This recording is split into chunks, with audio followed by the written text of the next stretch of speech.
picture and just moving out to do some drawings.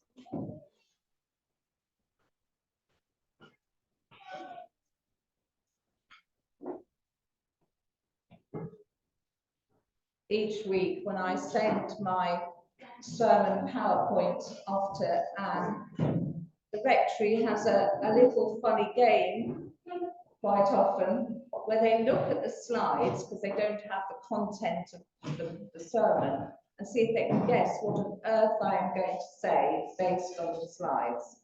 So I'm guessing, Anne, you probably had some interesting thoughts this week as well. Always interesting with you, Liz. So last Sunday, we had a sermon about the covenant that God made with Noah. Do you remember? We had that with all the chairs and tables out, and Dave talked to us about that.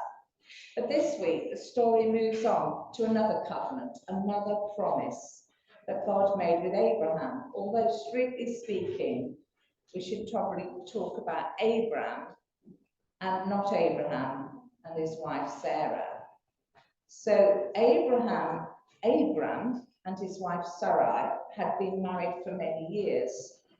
And Sarai was now well past the age when she could have a baby.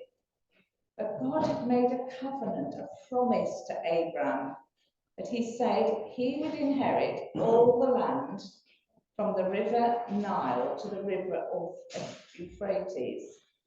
Now, I've just put a map up there, and you can see the bottom blue line is the Nile, and the top one is the Euphrates.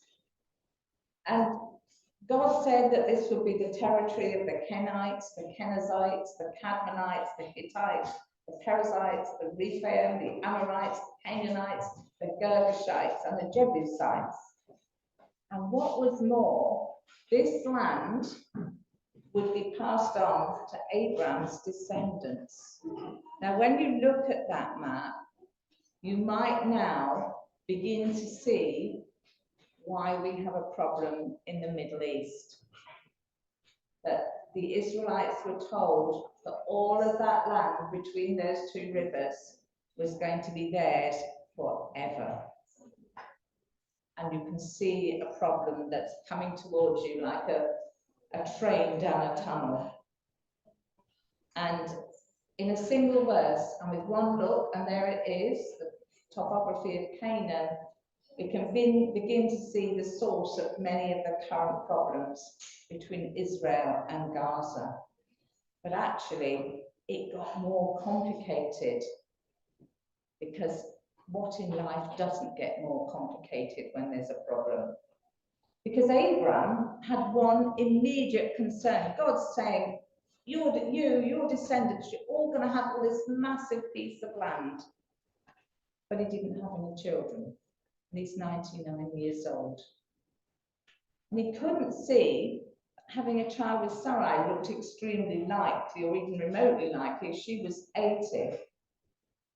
And she was so anxious about this need for descendants that she took her young slave girl called Hagar to Abraham and said, you sleep with her, have a child, and then at least you will have a dynasty. So that was what happened. And Hagar got pregnant, and sadly, and perhaps not surprisingly, was treated very badly by Sarai, who was really, really jealous of this baby that had arrived. And Hagar tried to run away, but God brought her back to Abram, and she then gave birth to a son who was called Ishmael. And here the additional complication begins to kick in, because Ishmael is recognized as the first Muslim prophet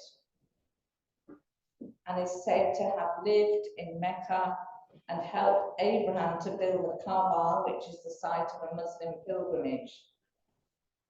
And what we now have is one of Abraham's descendants, one of the people that would own all this part of the land, is now actually Islamic, is Muslim.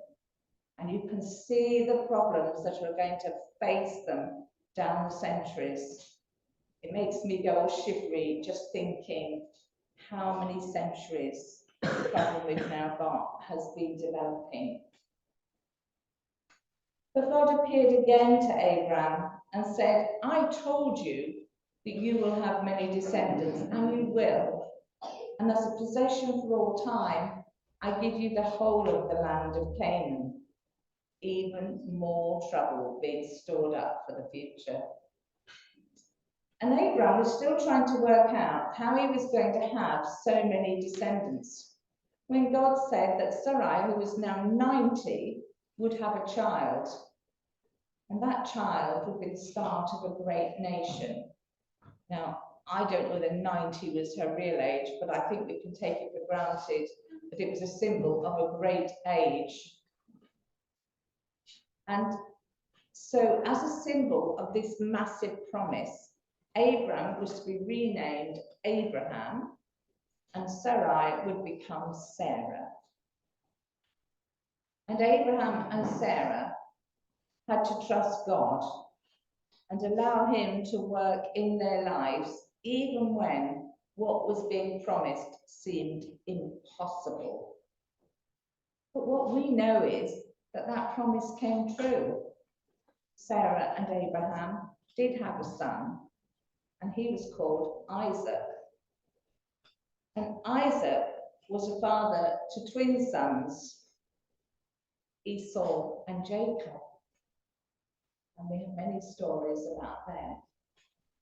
And Jacob had 12 sons, who each founded a different tribe of Israel. So here are Jacob's 12 sons.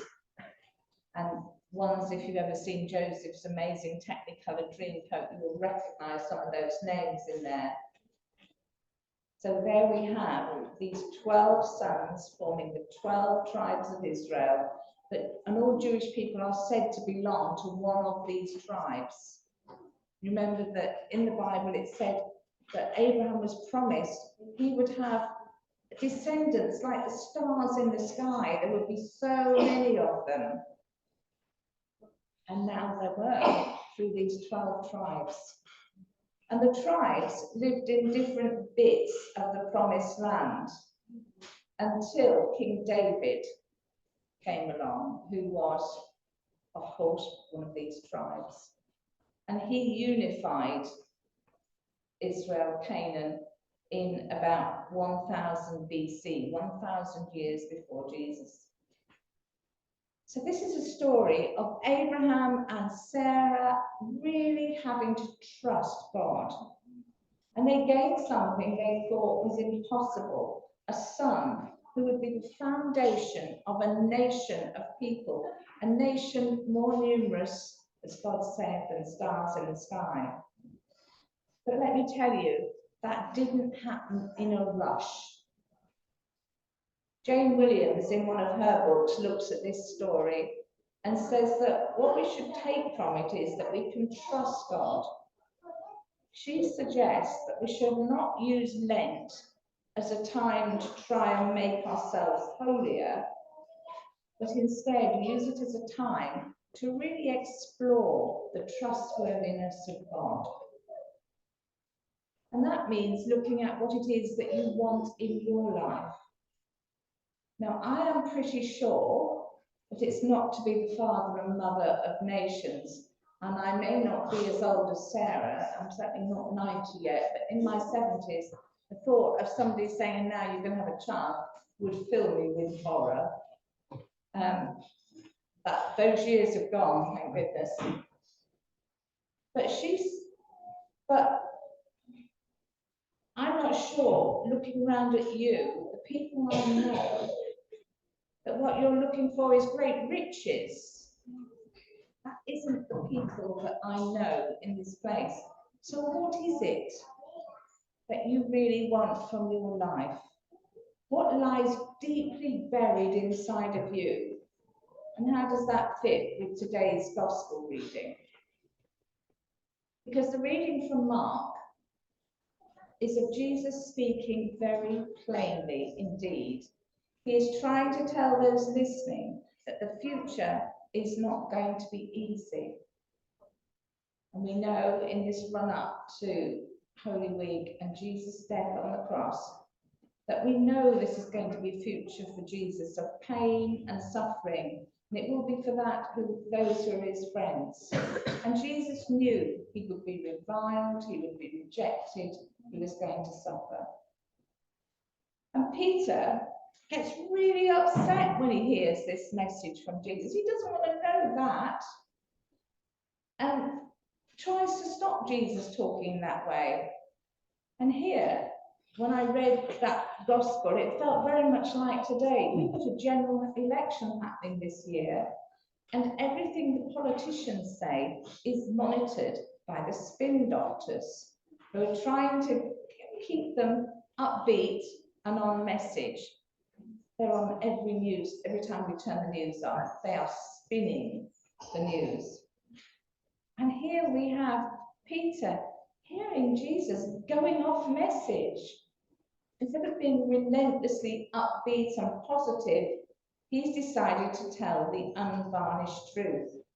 And Peter, as his 1st century AD spin doctor, is horrified by the words coming out of Jesus' mouth, which could cost him a great deal. So this picture is of people I'm sure you will recognise. The first is Peter Capaldi, who, as Malcolm Tucker, the fictional spin doctor in The Thick of It. I don't know if anybody watched that, one of my favourite series ever, The Thick of It. He was not like Peter. He was an extremely foul-mouthed spin doctor, but very, very funny and constantly turning truth on its head and revisioning it. And in Malcolm Tucker's world, truth was an alien concept and should be kept away from ordinary mortals. And the other person, of course, is the real-life spin doctor.